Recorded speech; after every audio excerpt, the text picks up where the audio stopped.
daquela igreja especial, um diácono não acreditava em profecias. A primeira pergunta que vem na hora na cabeça: o que ele está fazendo dentro da igreja então?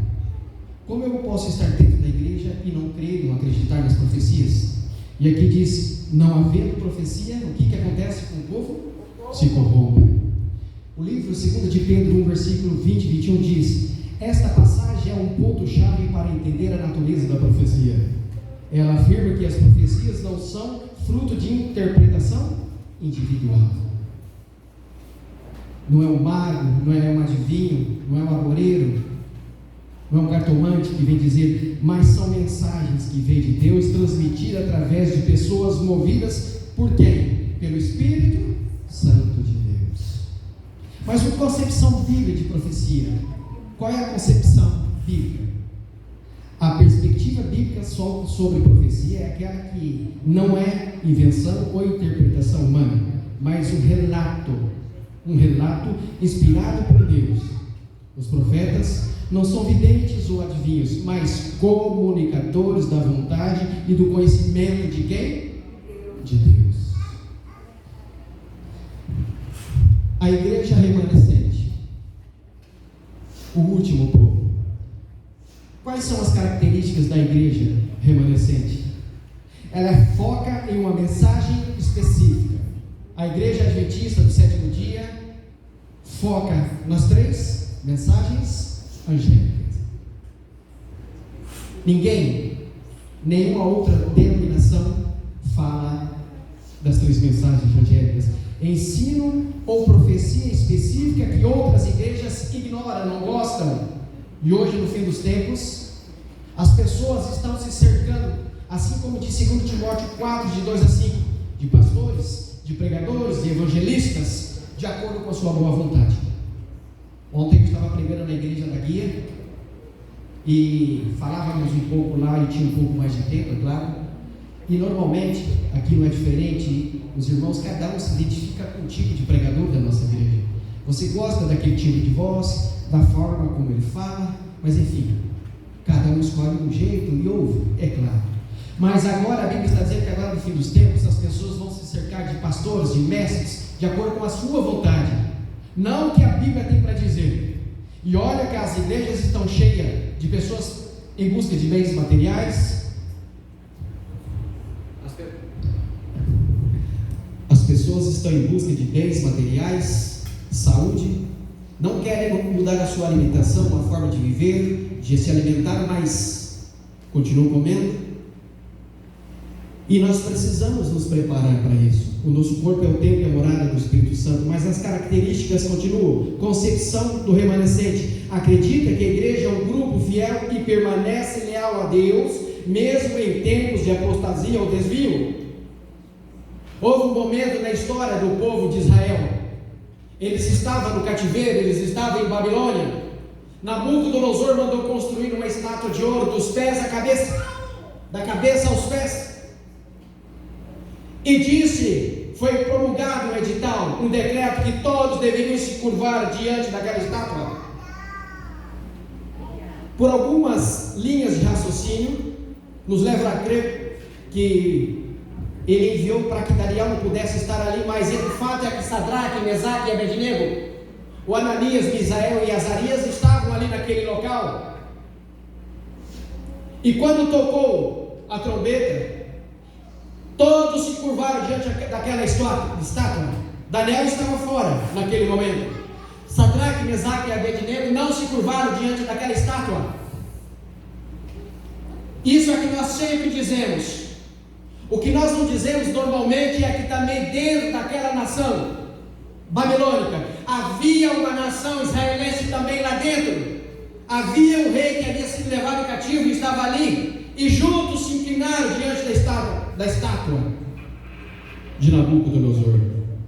Outra característica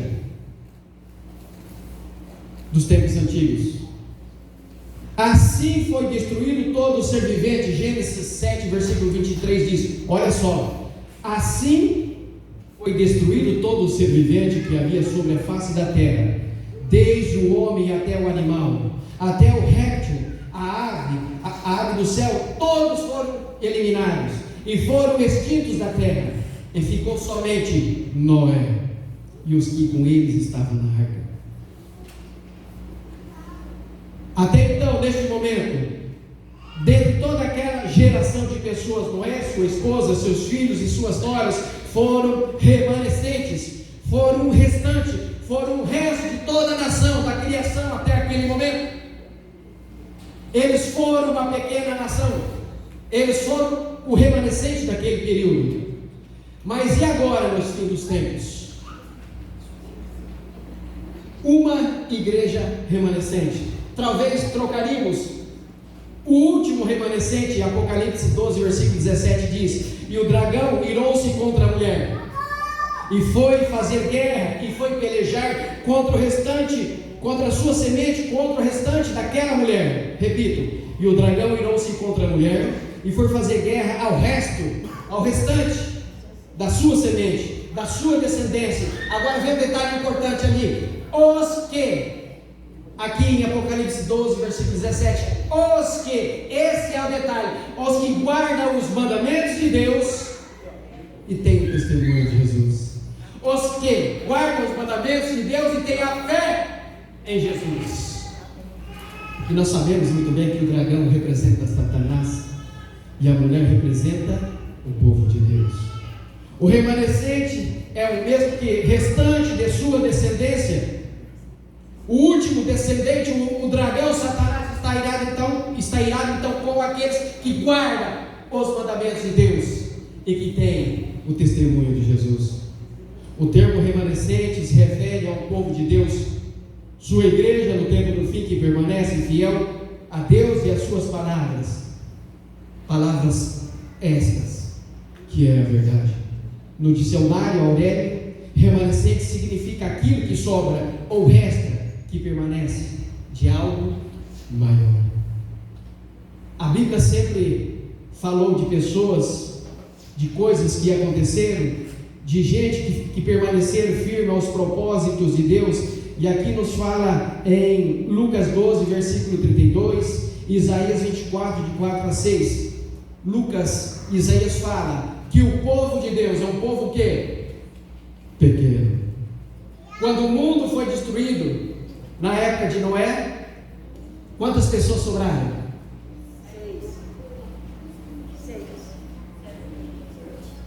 8 pessoas. Sem Cão, Jafé, as três filhas, as 3 esposas, Noé e a esposa. 8 pessoas. E havia pessoas em todas as partes do mundo naquele período. Tempo mais tarde, quando foi destruído Sodoma e Gomorra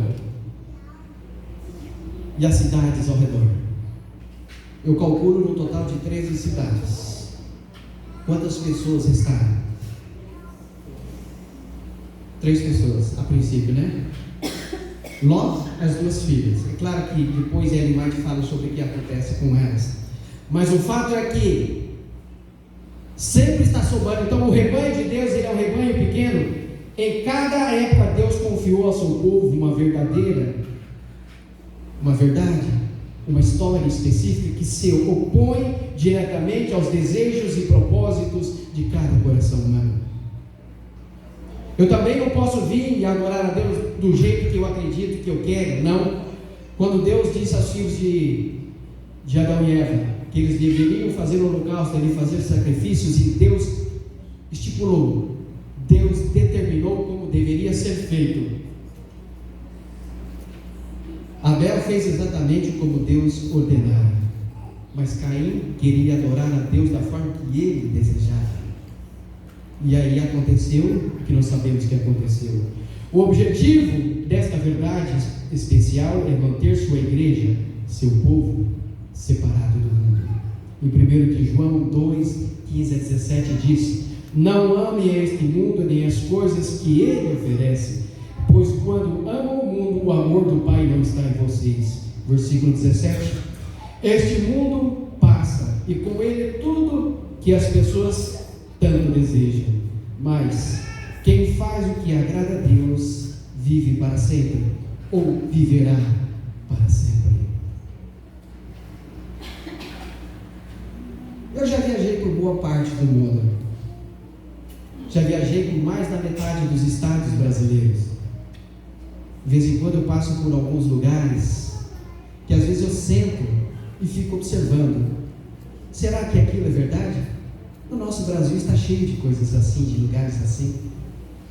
E às vezes você vai num lugar que você fala, esse aqui é o lugar que eu gostaria de passar o resto da minha vida, os últimos dias dessa terra. Aparentemente é bonito e perfeito. Ellen White também escreveu um livro, Visões do Céu. E quando nós lemos aquele livro, e ela escreve o que Deus mostrou a ela, e quando nós estudamos a Bíblia diariamente, quando nós procuramos fazer o que é certo aos olhos de Deus, mesmo sendo pecadores, mesmo vivendo os últimos minutos, os últimos dias das nossas vidas, nos faz crer, acreditar e sonhar de um dia estar nas mansões celestiais. Porque nesse mundo nós estamos de passagem. Essa semana eu conversava com um amigo meu.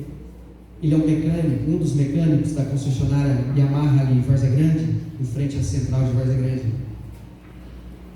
E ele é judeu e ele acredita que esse mundo que estamos vivendo melhorará, lideranças mundiais vão melhorar e nós vamos viver um período de paz. Eu acredito que todos vocês conheceram alguém que tenha muito dinheiro, tem uma boa casa, um bom carro, vive uma vida que talvez é o que nós queríamos viver nessa terra. Mas em algum momento da vida desta pessoa, alguém que ele ama, próximo dele, um filho, uma filha, um neto, uma neta, venha deixar de respirar, morre. E você percebe que tudo que você tem, o dinheiro que você tem não vale a pena. Ontem foi a segunda vez que eu preguei na cidade da Guia. 2 meses e pouco atrás, ou quase 3 meses atrás, estive lá pregando, foi a primeira vez. Ontem foi a segunda. E naquele período, eu pedi que a igreja orasse por 2 pessoas em especial, fora que normalmente nós temos orado diariamente, pelo pastor Aguinaldo e família, e pedi que orasse pela minha prima Lita, esposa do meu primo Aldo. Ele estava se preparando em Brasília, porque ele ia trabalhar no Mais Médico em Manaus. Era um mês de preparação, e no meio desta preparação, o telefone dele tocou, ligou para ele e disseram para ele vir para Foz do Iguaçu, porque os médicos disseram para a esposa dele que trouxesse para perto os familiares que ela amava. E quando os médicos dizem isso, o coração começa a bater acelerado mais forte. E nós entendemos que aquela pessoa especial tem pouco tempo de vida. Ele deixou tudo e voltou para Foz do Iguaçu. E ele teve 2 dias ainda para ficar com a Lita. Ao lado estava a Lita, sua esposa, dentista. Uma jovem, uma mulher inteligente. Era dentista em todos os concursos que ela prestava para trabalhar, seja Florianópolis, seja Foz do Iguaçu, até mesmo em Curitiba, ela passava em primeiro lugar. E ao lado da Lita também estava a minha tia Cida, de Aripuanã. Uma mulher que dedicou toda a sua vida para a igreja, educando os filhos nos caminhos de Deus, formando os filhos, formou 2 filhos pastores, enviou netos para as escolas e internatos adventistas. A Bárbara hoje está no NASP Engenheiro Coelho, mas a tia Cida há pouco mais de 1 ano também veio lutando forte com câncer. E um dia desses, antes da Lita falecer, eu conversava com meu primo Aldo. E às vezes vem questionamentos em nossa mente, em nosso coração, de que a pergunta foi: será que adiantou para a tia Cida uma vida de dedicação para a igreja, para os desbravadores? Quantos desbravadores jovens que veio de fora para dentro da igreja por conta dos desbravadores se tornaram adventistas? E a tia Cida enviava esses jovens para colégios internos, e hoje eles estão encaminhados no Senhor. O que a tia Cida ganhou com isso? Eu fiz essa pergunta para o meu primo Aldo, mas é claro que ele sabia da resposta, e ele me disse: primo, a recompensa da mamãe está um pouco mais adiante. Quantas pessoas que vocês conheceram, nasceram, cresceram, casaram dentro da igreja, pessoas que você olhava para elas, pessoas simples, Mas você via Deus, o Espírito de Deus no olho daquelas pessoas, na casa daquela pessoa, o pouco que ela tinha, ela oferecia para vocês. Morreram outras pessoas que vocês conhecem, que vivem a vida curtindo doidado, vivendo como se nada fosse acontecer, como se hoje fosse o último dia. A igreja, hoje nós somos o último remanescente. Onde a sua fé, sua crença, ou mesmo sua igreja está te levando?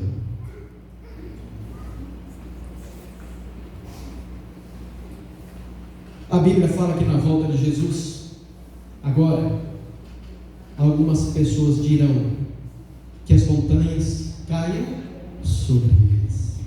O resplendor e a glória de Deus farão eles virar as costas para Deus.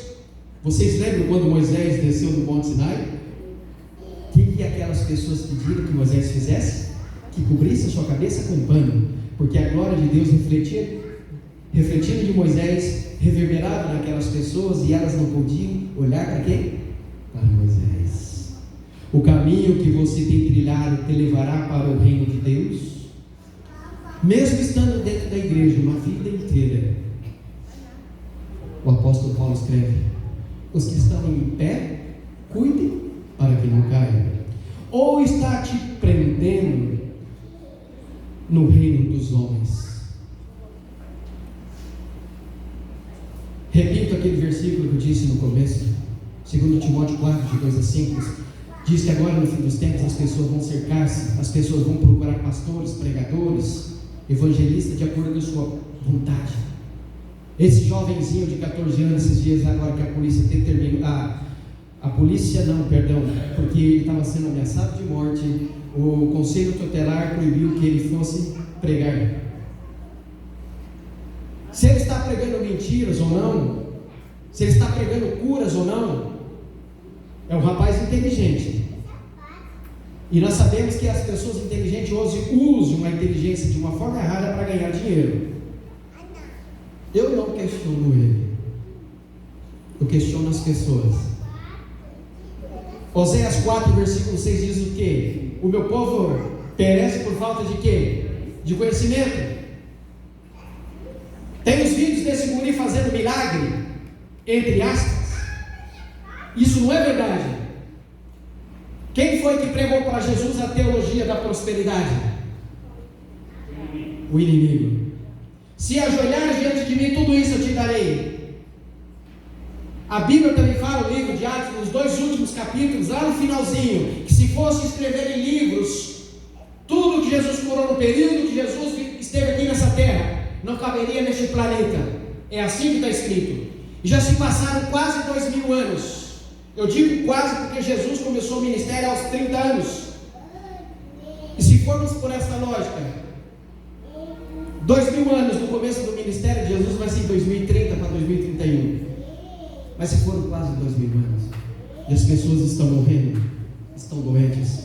O livro de Provérbios 14, versículo 12 diz: há caminho que é o ser humano, há caminho que é o homem, há caminho que para a mulher parece direito, mas o fim dele é o caminho do quê? É o caminho da morte. Então, as pessoas agora no fim dos tempos, segundo Timóteo 4, de 2 a 5, está dizendo que estão deixando de lado, de ouvir a verdade e dando ouvidos ao quê? Dando ouvidos a fábulas, a mentiras. Isso lá em 2 Timóteo 4, de 2 a 5. Mas nós estamos o tempo todo dentro da igreja nos preparando e nos qualificando para isso. E nós temos que nos preparar porque nós estamos em pé nesse momento, aparentemente. E nós temos que cuidar para que nós não caiamos, para lhe ajudar a sua busca por respostas. Rapidamente agora, eu quero que vocês me permitam ali apresentar 5 grandes verdades sobre a Bíblia. A primeira verdade, o livro de Jeremias 10, versículo 10. Mas o Senhor Deus é a verdade. Ele mesmo é o Deus vivo e o Rei eterno. Ele enfatiza a soberania de Deus e o contraste com os ídolos falsos. Então Deus é o quê? Deus é a verdade. A segunda verdade, João 14, versículo 6. Jesus declara: eu sou o caminho, a verdade, a vida, ninguém vai ao Pai a não ser por. Eu posso invocar e pedir ajuda a outros santos? Não. Maria, mãe de Jesus, como eu posso pedir a ela e rogar por ela hoje se ela está morta? Jesus diz: eu sou o caminho, a verdade, a vida, ninguém vai ao Pai a não ser passando por quem? Por Jesus Cristo. Aqui ele está afirmando que Jesus é o único caminho para Deus, não tem outro caminho. A terceira verdade, 1 de João 5, versículo 6. Este versículo destaca que Jesus Cristo veio ao mundo tanto pela água, o batismo, quanto pelo sangue, seu sacrifício na cruz. O Espírito Santo também testemunha a verdade sobre Jesus, pois é a força que inspira e guia a verdade. Qual é a terceira verdade então? O Espírito Santo é o quê? É a verdade. Às vezes queremos fazer coisas em nossas vidas como cristãos, ou até mesmo fazemos, e fica aquela voz assim que aparentemente buzinando, né, falando na nossa mente aqui, e a gente se sente incomodado com aquilo, porque alguém está dizendo, algo está dizendo que nós tomamos uma atitude errada. Eu vi um pastor uma vez em um sermão, e ele disse que existem alguns pecados das quais nós cometemos, e depois nós nos sentimos profundamente tristes por aquele pecado, e ele disse que então nós devemos falar com Deus em voz alta. Ellen White menciona que antes de Jesus dar o último brado na cruz, antes de Jesus morrer na cruz, Satanás ele viajava pelo espaço, ia até as portas do céu, e lá ele acusava nossos irmãos, ele ia até a porta do céu com a morte, Jesus na cruz e a ressurreição.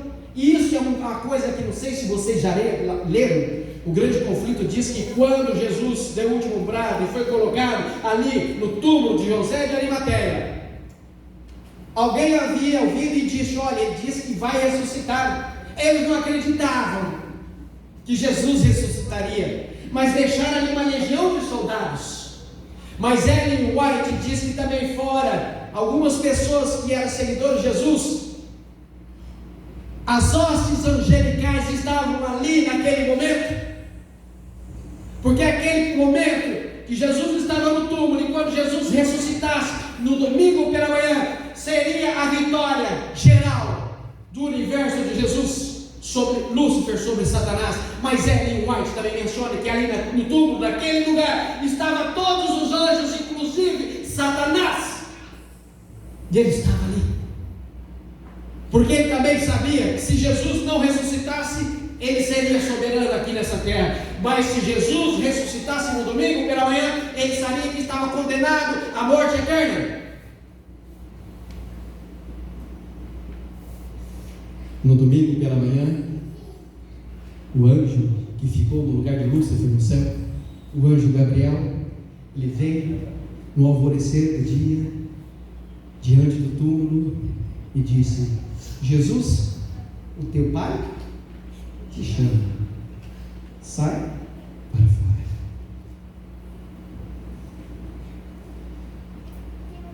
Desde então,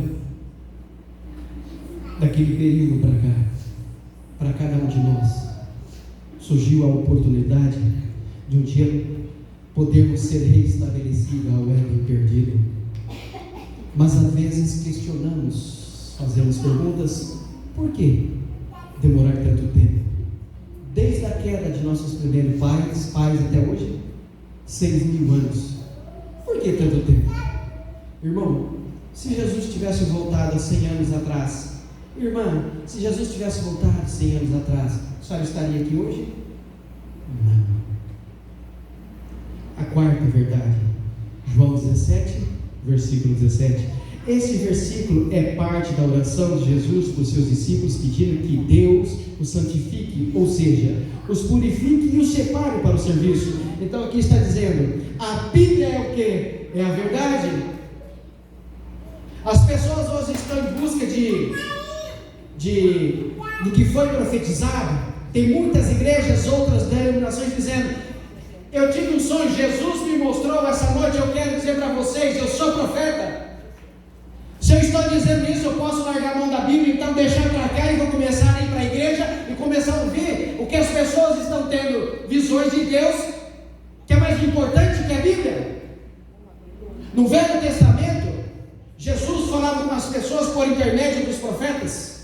Jesus mostrava em visões para ele o que eles deveriam dizer, eles diziam. Nós hoje, no Novo Testamento, nós não estamos atrás de busca de visões, é estudar a palavra de Deus diariamente, é educar os filhos no caminho do Senhor. Sexta-feira à noite, na cidade de Rolim de Moura, Rondônia, na primeira central, Rolim, nós já temos 4 distritos, Rolim de Moura, uma cidade com 55 mil habitantes. A minha sobrinha, Yasmin, 10 anos, ela agora passou a ser desbravadora, vai fazer 11 anos. E eu daqui de casa à noite, conversando com a esposa do pastor Agrinaldo, que estava em Curitiba, depois eu buscaria eles de madrugada no aeroporto, mandei as fotos para ele e disse: olha, minha sobrinha, o pai dela teve o privilégio de entregar para ela o lance, que ele é regional de desbravadores, educando desde quando nasceu nos caminhos de Deus. O meu cunhado Jair, a minha irmã a Ângela, é um cuidado especial com aquela menina, a educação nos caminhos de Deus. Criar é fácil. Muitas das vezes você não tem tudo que dá para a criança, mas você dá qualquer coisa e ela conta você criar. Agora, educar é totalmente diferente. É levantar de manhã cedo, é pensar na liçãozinha que aquela criança tem que estudar. À noite, de fazer oração com ela. E Ellen White menciona que qualquer educação dada aos filhos até aos 7 anos de idade, desde quando nasceu, até os 7 anos, se porventura dali em diante os pais deixarem de vir da igreja e a criança também deixar de vir na igreja, essa base até os 7 anos, ela leva com ela enquanto ela viver. E é isso que nós precisamos em nossa vida. E a quinta verdade, ali fala a terceira, mas é a quinta. Salmo 119, versículo 151. Tu estás perto, ó Senhor, e todos os teus mandamentos são o quê? São verdade. O salmista reconhece que Deus está perto, que todos os seus mandamentos são verdades e que o levam a buscar a justiça e a obediência. Ou seja, resumindo, os 10 mandamentos são verdade. O que a Bíblia diz no livro de Tiago? Se nós tropeçarmos em um dos 10, nos torna o quê? Culpados de tudo. A igreja verdadeira carrega a característica de obedecer aos mandamentos de Deus. E ali, em Êxodo 20, de 3 a 17 está: irou-se o dragão contra a mulher e foi pelejar contra o restante da sua descendência. E ali vem dizendo: os que guardam os mandamentos de Deus, e está em Êxodo, e tem o testemunho de Jesus. Êxodo 20 fala dos 10 mandamentos. Alguma vez você já parou para ler com tempo, com carinho e atenção o capítulo 19 de Êxodo, que é bem curto? Eu já disse aqui uma vez, vou repetir hoje. Deus disse para Moisés, porque lá no deserto, Deus aparece para Moisés e diz: Moisés, tira a sandália dos teus pés, porque o lugar que você está é o quê? É terra santa, porque o próprio Deus estava ali com ele. Se fosse um anjo, não falaria isso. Então era o próprio Deus. E aí Deus diz assim para Moisés: Moisés, eu vou fazer de você Deus para Faraó. E Deus vai mais além. E teu irmão Arão será o teu profeta. Tá lá, só lemos. Farei de você Deus para Faraó, e farei do teu irmão Arão o teu profeta. E quando Deus fala assim no capítulo 19, Moisés, fale para o teu irmão Arão, e ele vai dizer a toda a congregação que tal dia eu vou descer no monte Sinai. 3 dias que anteceda a minha descida, ou seja, 3 dias antes de eu descer no monte Sinai, que o acampamento de Israel estejam purificados e preparados, que as suas roupas estejam limpas, que os casais casados não tenham relação nos 3 últimos dias, porque eu vou descer no monte Sinai. E Deus foi mais além, disse que nem um ser humano, que nem um animal ouse porque se tocarem, aconteceria o quê? Seria fulminado. Moisés sobe, fica 40 dias e 40 noites com Deus. Quando ele desce, o povo estava adorando o bezerro de ouro. Sim ou não? Eles haviam feito. Moisés pega aquelas tábuas que foi escrita com o dedo de Deus, quebrou as tábuas no meio, significa que eles haviam quebrado os mandamentos. Aí a pergunta que eu te faço para vocês, não precisa responder: precisava novamente Moisés voltar e ficar lá mais 40 dias e 40 noites? Tudo isso faz sentido quando nós começamos a estudar as Sagradas Escrituras. E ali foram dadas a Moisés mais de 600 leis: lei civil, lei moral, lei cerimonial. Então o dragão virou-se contra a mulher. Apocalipse 12 representa a igreja de Deus remanescente, e o Apocalipse 17 representa a igreja de Satanás. E já vou terminando, porque eu preciso de sair. Através da história, Deus sempre teve um povo, um movimento, uma igreja que fosse comprometida com a verdade de sua palavra, a Bíblia. Mas sempre vai haver pessoas que vai dizer que nós não conseguimos cumprir os 10 mandamentos. Romanos 3,23 diz: todos pecaram e todos carecem da glória de Deus. Romanos 3,10 diz: não existe um justo sequer. Mas Jesus também está dizendo: buscai a perfeição, porque eu sou o quê? Santo. Jesus está dizendo: buscai a santidade, porque eu sou santo. Buscai a perfeição, porque eu sou o quê? Perfeito. Enquanto nós vivemos nesse mundo, nós não seremos perfeitos, mas devemos buscar sistematicamente.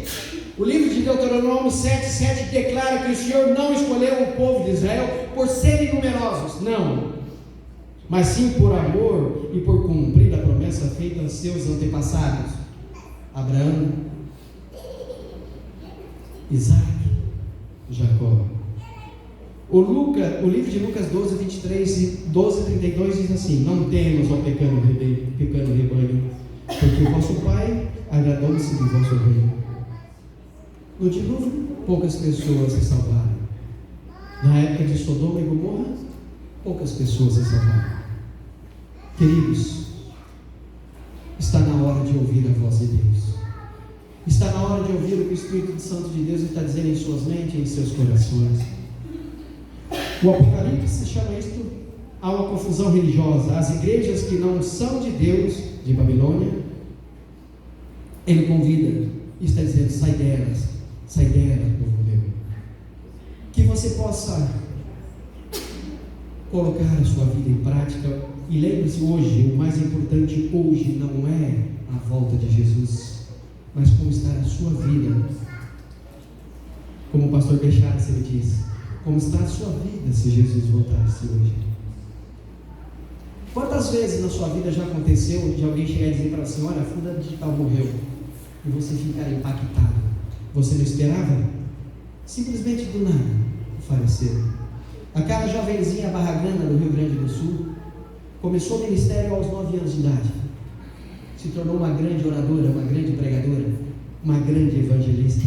Aos 14 anos, num sábado pela manhã, juntamente com a sua mãe e as suas irmãs, que haviam se batizado na igreja por intermédio da filha, porque a sua avó, mãe da sua mãe, levava a garotinha para a igreja, mas a mãe de Andressa Barragana ainda não havia se batizado.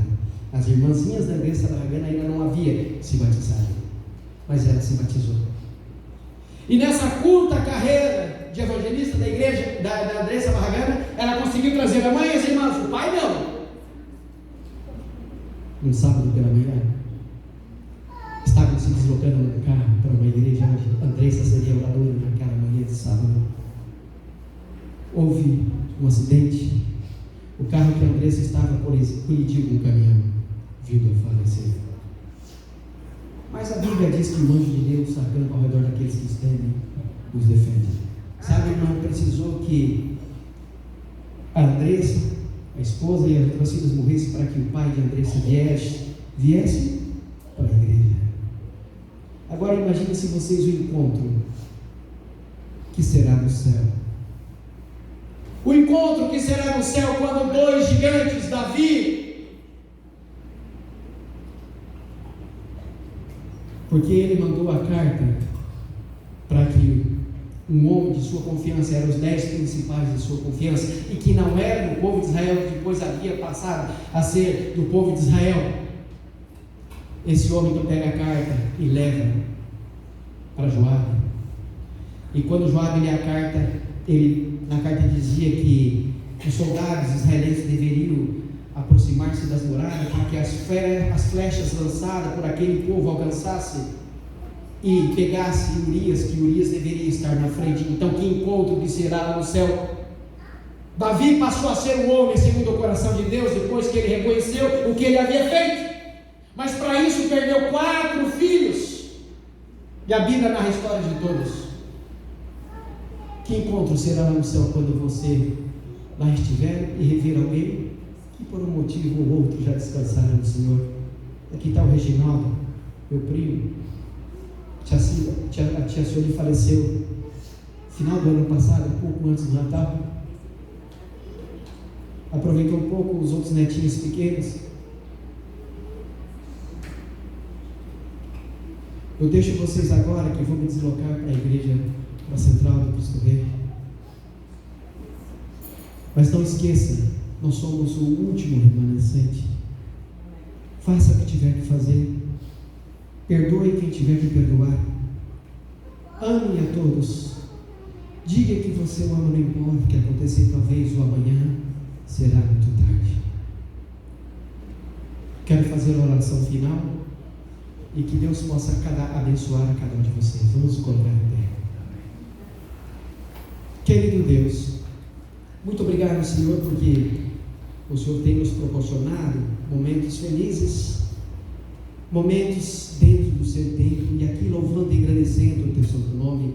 Amém. Hoje estudamos um pouco sobre o tema a igreja remanescente, que nós possamos ter ciência e consciência exata do que o Senhor tem preparado para cada um de nós, que nós possamos nos preparar e nos qualificar, que nós possamos orar pelos nossos queridos amigos, esposa, filhos e filhas, avós, união da igreja e preparação para a volta do Senhor. E quando o Senhor voltar, gostaríamos de ter ao nosso lado todos aqueles que nós amávamos. Essa festa que já está preparada no céu, esse banquete